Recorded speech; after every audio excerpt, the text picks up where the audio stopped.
Recognize the member for Guelph. Thank you, Speaker. My question is for the Premier.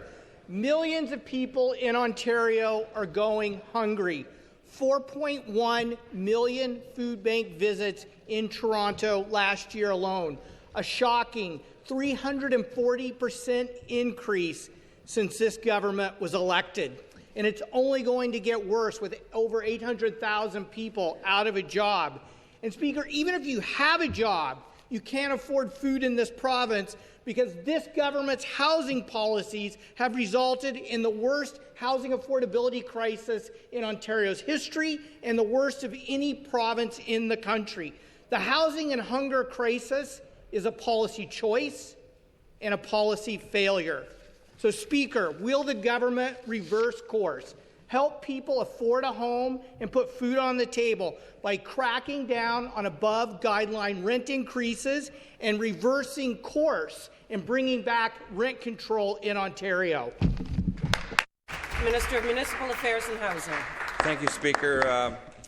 Let me begin by saying we have a great piece of legislation before this House is being debated, and I look forward to the members' comments and debate throughout.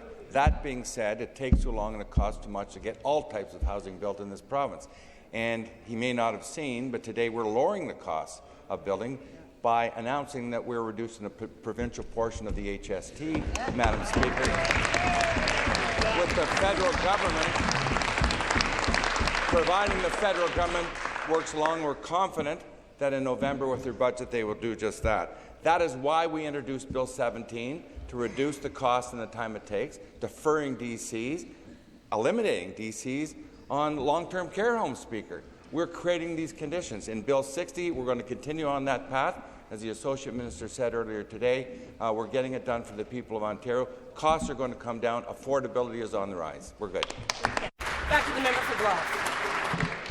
Thank you, Speaker. With all due respect to the Minister, the biggest impediment to building housing quicker in the province of Ontario is the Premier of Ontario, because the Premier says no to legalizing multiplexes in mid-rise housing in this province. Even when the federal government says, you know what, we're going to get back into building deeply affordable, nonprofit, co-op, and social housing, which neither the federal or provincial governments have done since 1995, the Premier says no. People are desperate to not be kicked out of their housing because they have no place to go.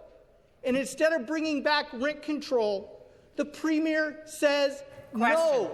Speaker, will the government actually start saying yes to fixing the housing crisis by legalizing housing, protecting renters, and building deeply affordable housing? Back to the minister. Speaker, we have been saying yes, and it's working. When we take a look at rental starts in this province, if you want to get lower rents, you need more supply. Up 17,000, Speaker, in the last year over the year before. That's 38%, Speaker, up 52,000 in the last 3 years. Let's also take a look at where we're investing through the National Housing Strategy. Coachie dollars up, Cobb dollars up. We are investing closely with the federal government. Thanks to the former Minister of Municipal Affairs and Housing, we're getting it done. And Speaker, with the new Build Canada Homes policy, we're going to work closely with Minister Robertson, the Minister of Housing and Infrastructure in Canada. We're going to help get more affordable homes built in this province through unique and innovative ways, using the National Housing Strategy. We're working closely with the federal government. We'll continue to listen to your great advocation, but ultimately, you got to admit, the honourable member, we are getting it done, and it's working in the rental housing market.